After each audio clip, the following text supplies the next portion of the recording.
Hey y'all, welcome back to my channel. Today I'm kicking off my second vlog for what I'm calling Hot Ghoul Summer. And if you saw my Summerween vlog, you may recognize this shirt being the one from the end of that video. It's because I'm kicking it off on the same day. I'm actually sitting here watching the footage for that vlog render while I'm starting this one. But I'm really riding the high of successfully completing my Summerween TBR and decided I wanted to tackle another vlog for the month. I'm hoping maybe I can do both of the ones that I mentioned in my TBR at the beginning of the month, my July TBR. But we'll see where it goes. For now, I wanted to dive into the spooky houses vlog next. And I'm trying to say specifically spooky as opposed to haunted because I think at least one of the books I have on my list here isn't specifically a haunted house, but it's a house that's creepy in some way.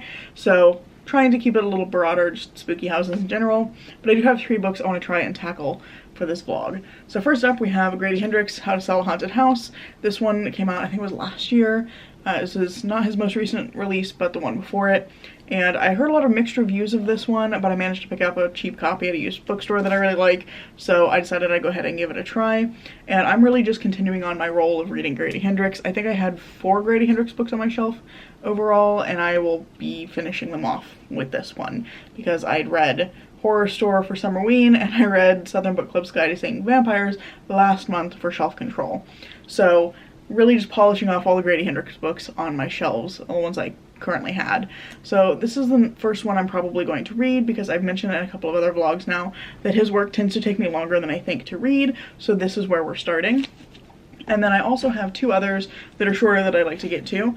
So we have Tell Me I'm Worthless by Alison Rumfitt, which is on the back, I believe it's called A Powerful Work of Trans Fiction, so I'm really interested in that. It sounds like a really interesting premise. It's about a young woman who, she and her friends went and stayed in this creepy house overnight several years ago, and now her life's kind of spiraling into chaos after the events of that night, but she and one of the other girls go back to the house because the third girl never actually left it. So they're going back several years later to find out what happened to their friend. Sounds super creepy. I've heard really good reviews of this one. I'm really excited to give it a try. And now I've got to talk fast because my battery's dying, but that's okay because our last book is Strange Houses by Uketsu. I did just read Strange Pictures for Summerween and I really enjoyed it, so I have high hopes for Strange Houses, especially because I do just love like a creepy house story.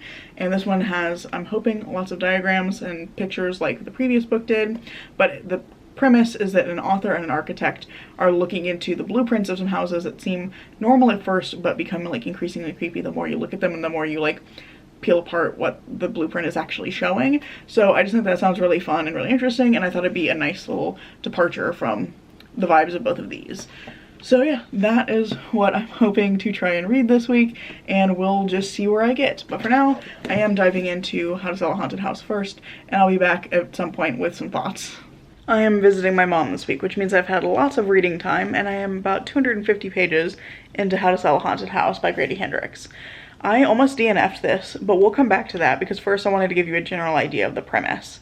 Basically, we're following these 2 siblings, Louise and Mark, who have been estranged for several years. Louise is a mother, she lives in California, but she ends up having to fly back home suddenly, back home to Charleston. It's actually set in the same neighborhood as, or not the same neighborhood, but the same like area as both Southern Book Club and My Best Friend's Exorcism. So that's kind of fun. But she flies back to Charleston to help her brother deal with their parents' house and like worldly possessions after their parents die suddenly in a car accident. And so the 2 of them don't get along at all, and they're having to figure out how to like navigate this incredibly emotional and difficult time together. And in the middle of all of that, it starts to appear that the house is haunted, and the haunting is related to some things that they experienced as children. So that's generally the premise. There's lots of creepy dolls and puppets because their mother was a puppeteer and also collected dolls, so there's lots of like that kind of horror in it. And it's overall, I would say, like a fairly good haunted house story. I think the things that are scary that are happening here are really creepy. I think Grady Hendrix is really good at putting together a scene that's really like spooky and makes your skin crawl. I think he's great at that. My issue with this, and the reason I nearly DNF'd it, is I really don't like either of our main characters, or at least I didn't for most of the first half of the book. I think Louise and Mark are both incredibly immature and petty and just kind of being shitty to each other generally for reasons that we don't understand for most of the first part of the book. And I just found that really frustrating because they're both like almost 40, and Louise is supposed to be like a typical oldest child. Like, she's the one who's responsible and mature and like a go-getter, very ambitious, all that stuff. but she's acting like a toddler. And we're not really given any compelling reason for why they hate each other for the first part of the book. So I found that kind of frustrating, and I was kind of getting sick of their shit, and I thought about putting the book down. Now that I'm a little further in, we've started to get some more backstory. We've learned more about what they experienced as children, and we've also heard about something that Mark experienced during his college years. So we're learning more about like why they are the way they are, what were the events that led to them becoming the people that they are now, and what were the events that kind of drove a wedge between them when they were children and led to this kind of hostility that they're experiencing as adults. So now that we're getting that kind of context, I'm not disliking them as much. I definitely am liking Mark better than Louise though. She's still kind of grating on me a little bit, but I think that Mark is interesting, and I think his kind of motivations for things are interesting, even though I really hated him when he first showed up. Like, I really viscerally hated him when he first showed up. But now I'm kind of, I guess, more understanding why he is the way he is, and so I'm appreciating him as a character, as like a kind of fully rounded character. So I'm having a better time with it now that I'm in the second half of the book, and I've got about 150 pages left, so I will be hopefully finishing this in the next day or so. But it is a very quick read. I haven't really felt like I put that much time towards reading it. Just been reading a little bit in the evenings and a little bit during my lunchtime each day, and I'm making pretty good progress. So I will give it that it's a quick, fun read, and I'm hopeful that I can knock it out soon. But I feel like this is not the strongest start this vlog could have had, but I do also feel like it's an achievement that I'll have read all of the Grady Hendrix books on my shelves once I'm done with this one. So there is that. Well, this was underwhelming. I think I'm gonna give How to Sell a Haunted House 2.5 stars. I did like it enough that I finished it, and I'm glad that I didn't DNF it at the first 100 pages.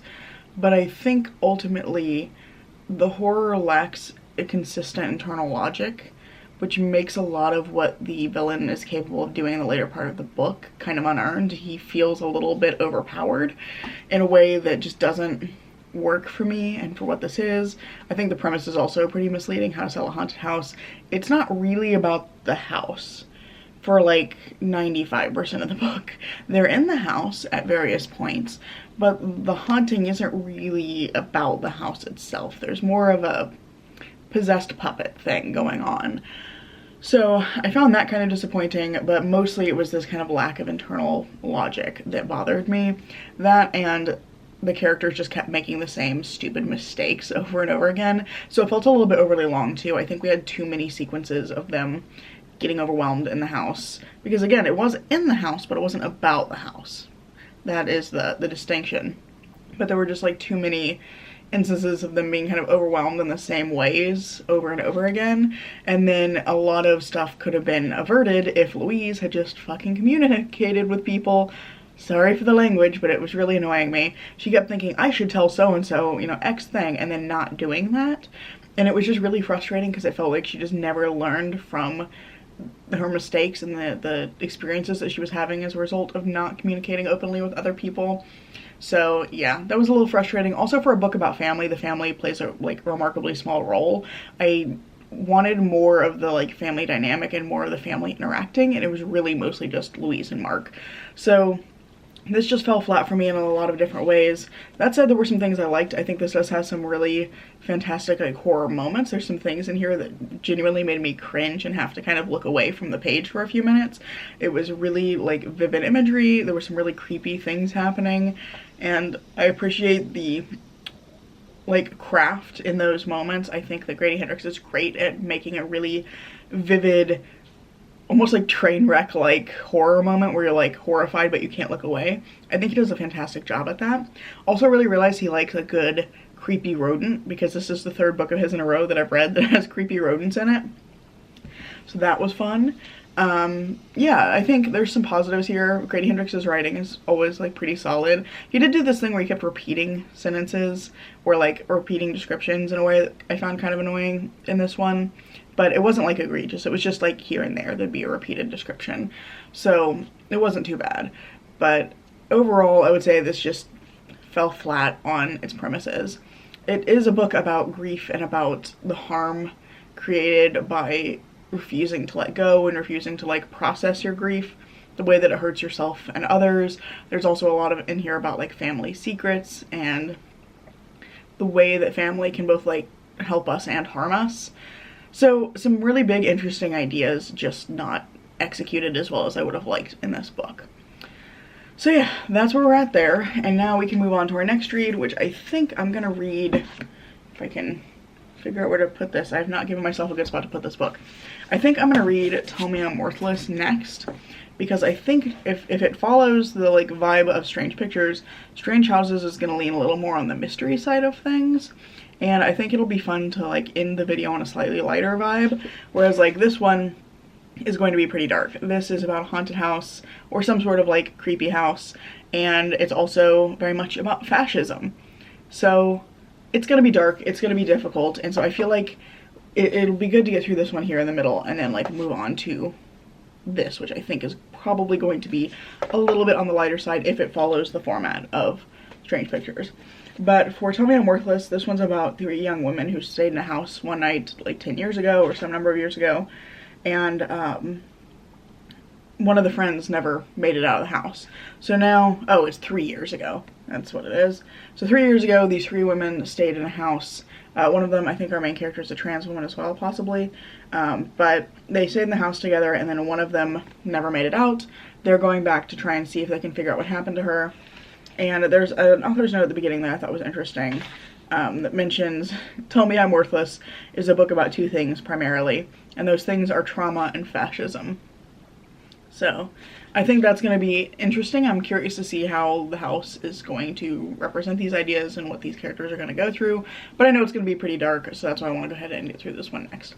So that's where we're at for the video overall. I think I can probably, given these are shorter, I think I can probably get through both of them in the next couple of days, so that would be good. That'll have me like right on track for where I wanted to be with my reading at this point in the month. And then I'm probably going to take a little bit of a break from vlogging because I have a couple of library books over here that I need to read. I picked up this book, This Book Will Bury Me by Ashley Winstead the other day, and I also picked up The Gathering by C.J. Tudor, so I need to get to a couple of those so that I can turn them back in because they're due at the start of August. I also have some ARCs I need to get to, but I don't know if that's gonna happen at this point. Those may just have to wait until August. I almost said September. It's not time for September yet. Anyway, that I think is it. That's the check-in, and I'll see y'all later with some initial thoughts on Tell Me I'm Worthless. So, I started my day with a migraine, and I still have a migraine. So I am struggle busting it a little bit today, but I wanted to film this clip and update y'all before I forgot the stuff I wanted to say. So, first of all, I have started Tell Me I'm Worthless, and actually I'm a little before the halfway point. I'm about here. I'm on page 102. And I also ended up getting the audiobook from the library so that I could listen while I was doing some stuff yesterday. So that definitely helped me make some additional progress.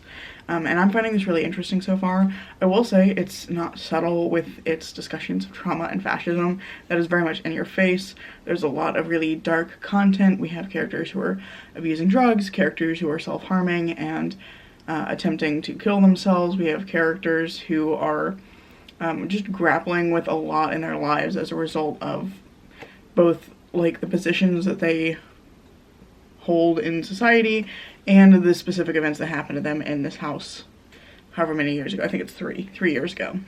So the general premise is we're following these 2 women who 3 years ago went into this creepy house with a 3rd friend of theirs, and they both left after some horrific events happened between them, and the 3rd friend never made it out. So we're following Alice, who is a trans woman, and Illa, who is, at least so far from what we've seen of her, she's a TERF. So we're following, they've gone down like very different paths in life after the events from the house, but prior to that they were best friends. So clearly some very dark things have happened, and the book, it talks a lot about ideology and the ways that Alice believes that like the actions and ideologies of the people inhabiting a house can infect the space and make it like hateful in its own right. So I think that's a really interesting idea. And then we're also looking at like how ideologies can infect people, and there's a whole like the prologue is about a 12-year-old boy being radicalized online, or like a young teenage boy. So it's very much about that. It's about like hateful ideologies and the ways that they like creep their way into us without us even necessarily realizing it at first, and the ways that those become nurtured through the people that we choose to spend time with and the places that we go. So I think it's a really interesting idea of like these hateful ideologies can become parts of spaces themselves and can be built into them, or can like leach into them from the people that inhabit them. And then we also see how it's impacting people when we are looking at Illa's sections, because there's this really interesting thread through her sections where the book is kind of slowly undermining some of her arguments through the people around her, and she is super resistant to getting those lessons. So I'm really finding that interesting. I think they're both compelling characters. They're both very difficult to read for different reasons.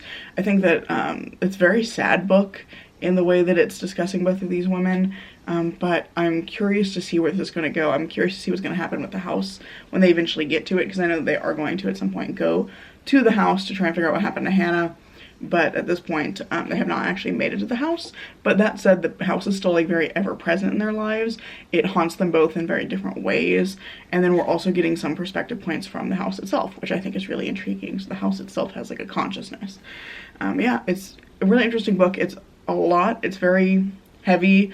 It's very like, it reads like it was written by somebody with a literature degree, and particularly someone who spent a lot of time thinking about things like gender and ideology in literature. So like it has that feeling to it, but I feel like it's like really well crafted and a really intriguing story. So I am enjoying it as much as I can be said to be enjoying something that is like incredibly dark and very like heavy with meaning and kind of it has a purpose. And then last night my friends and I had our third week in a row of 13th Age sessions, and we finished up, and it was a little too early for me to go to bed, so I wanted to read some, but I knew that this was not going to be good for how tired I was right before bed, and for the fact that it was pretty late, and it is pretty dark and pretty gory, so I didn't want to read that one right before bed. So I did go ahead and start Strange Houses as well, and I devoured the first half of this. I've got 100 pages left. It's just shy of 200 pages, and I'm not enjoying this quite as much as Strange Pictures. I really love Strange Pictures. I thought that was a really well-crafted story. I think this one has some issues in terms of the thing that they're uncovering in these houses is incredibly complex. It's a really complicated idea, and it's kind of like, how would you ever come up with that in the first place? And I don't mind if the answer is complex, but they're hitting on it just a little too quickly, a little too early in the story. They kind of figure out an idea of what's going on like right at the start, and then they're finding other evidence that kind of corroborates their idea, and it just feels like they're getting the complex pieces put together way too quickly, whereas that didn't really happen in Strange Pictures. It took a little longer for the people to kind of parse their way through the pictures. So I'm a little disappointed in that. And the other issue I'm having is it's just weird to me that of the two people, we have an unnamed author who I think is supposed to be like Yuketsu, and then we have an we have an architect who is a friend of the author's named Kurihara. And Kurihara is the one who is like putting all the pieces together. So a lot of the book is Kurihara monologuing at the author and putting like this story together, and it feels weird that it's the architect and not the author that is coming up with this like fantastical story. So yeah, I just have a few issues with it. I think at this point it's sitting around like a 3.5. Like, I'm still having fun. I am obviously like devouring it. It's very quick, it's very easy. I'm having a good time. I just don't think that this story is as strong as Strange Pictures was. So that's where we're at. That one.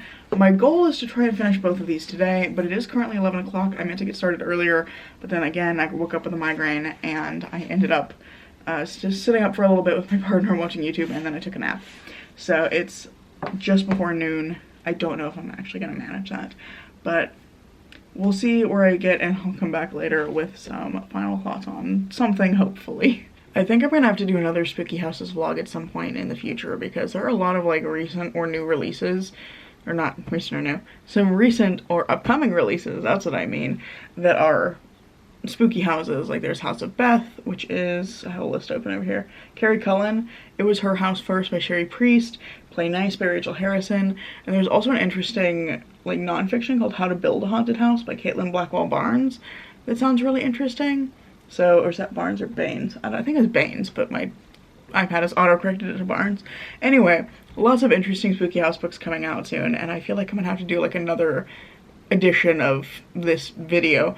But that aside, I have finished both of the final 2 books.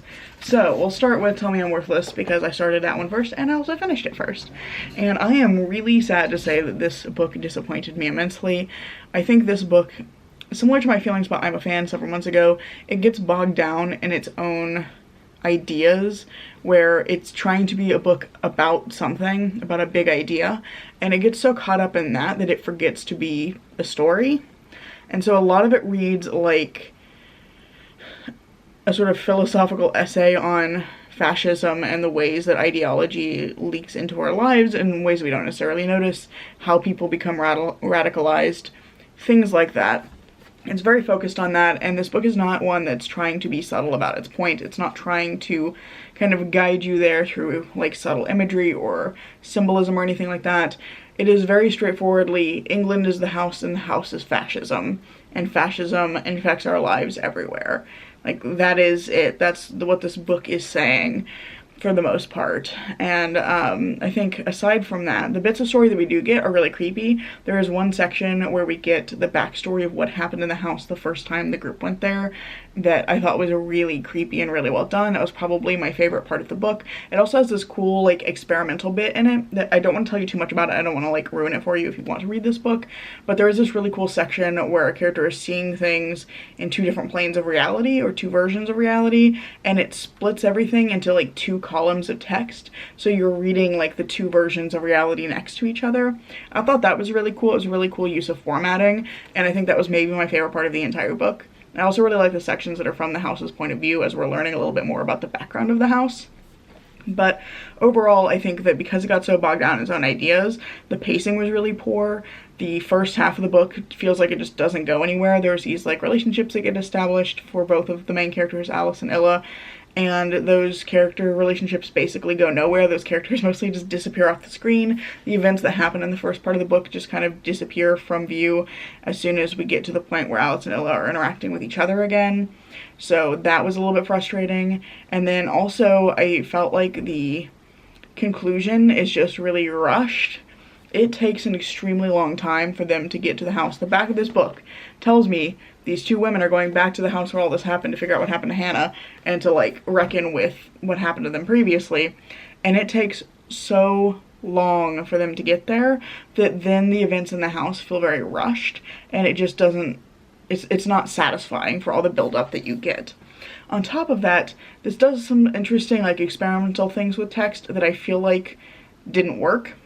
There's these 2 sections that end up being this kind of stream of consciousness thing, one of them being the ending, and neither of them really makes sense. So there's just weird like dreamlike stream of consciousness sequences that are repetitive and don't really seem to mean anything from what I can tell. So I just found that really frustrating. And on top of that, speaking of repetitive, there's a lot of just repetitive violence and gore and sexual assault and just terrible things happening to people that feels like it goes nowhere. It doesn't feel like it's a thoughtful use of violence. It feels like it's just violence for the sake of violence. There's also a lot of slurs and a lot of discriminatory language used in here. There's a lot of racism and anti-Semitism and transphobia, which I think are being deployed intentionally. I think that that's part of the point. These characters are messy, complicated people, and they can be both oppressed and oppressor. So I feel like that was a very intentional choice on Alison Rumfitt's part, but I feel like there's just so much of it that you kind of get numb to it throughout the book, and I just don't feel like it worked well for getting her point across. I also feel like this book is very focused on like big obvious displays of fascism, but it only kind of like hints at the ways that fascism kind of leaks into our lives and how people interact with fascist ideologies. So I feel like it's focused on this like big blatant displays of racism and transphobia and such that misses the more subtle kind of insidious aspects of fascism. So yeah, it just really didn't land for me. It didn't hit. I think that it's an interesting experiment. I think it has some cool ideas, but I think that it just is bogged down in its own point, and it just fails to be a story. So I think I'm probably going to give this like 2.5 stars. I think that's about how I'm feeling about it. Very like straight down the middle. It's not, I think, horrible. I just don't think it worked for me as a reader. And then I finished Strange Houses, and I was a little bit more impressed with this one. That said, this was also a little disappointing for me as a reader because I really liked Strange Pictures by the same author, and I think that Strange Pictures did a better job of like pulling all of his pieces together. I think I said in an earlier clip that I felt like this one, they get the complex stuff just like too quickly. Like it's a really complicated idea, and like what's actually happening is really weird and kind of, what's the word I want? I'm not sure. It's early in the morning. I don't know what the word I want is, but convoluted. That's the one I want. Convoluted. It's a little bit convoluted, and I think that they just hit on the correct answer way too easily, and then it just kind of goes from there. There are some fun twists in the later part of the book. We learn a lot more about what's going on and the reason that these houses are designed the way that they are. I think that that part's fun. And then I think the ending falls a little bit flat because unlike Strange Pictures, where you get this kind of like satisfying full circle moment where everything gets tied together and you see like that full picture, this one leaves us with a bunch of questions randomly at the end. You kind of feel like everything's been resolved, and then the couple of characters are like, oh, but what about this other thing? Anyway, it's not important. Bye. And then it's the end of the book. And I just felt like that was a little frustrating that we spent all this time with this like idea only to just not get answers for part of it in a way that felt very like tacked on at the end. So didn't really work for me at the ending, but I did enjoy like my time with it. I think it's still like a fun, quick, easy read. I think it's a fun mystery, and the way that things unfold is kind of interesting. It just was a little bit underwhelming to me, having really enjoyed Strange Pictures like a couple of weeks ago. So yeah, that is it. I don't have How to Sell a Haunted House on me at the moment, but that's okay. I didn't care for it anyway. It's over there on my red shelves. Or not my red shelves. I have a little like tree shelf over here where I keep things that I've read this month so that I can talk about them. You don't need to know that, but anyway, that's where it is. And I've read both of these, and honestly, it's weird that this has been a little bit disappointing of a vlog. Like, I haven't loved anything because I do usually have great success with spooky house stories. So I think it's an interesting outcome. Maybe not the most exciting vlog to watch, but I do think it's interesting, and I am looking forward to at some point picking up some of these other books that I mentioned that are coming out or have recently come out that are also spooky house books. It's a subgenre that I really enjoy. Even when it doesn't totally work for me, I still think it's a fun time.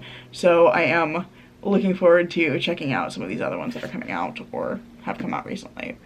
But yeah, I think that's pretty much all I have here today. Let me know down in the comments below if you've read any of these books and what you thought of them. And I really hope you enjoyed this video. If you have, I hope you consider giving it a like, maybe even subscribing to see what comes next. I'm currently posting on Tuesdays and Saturdays, and I hope to see you in the next video. Bye.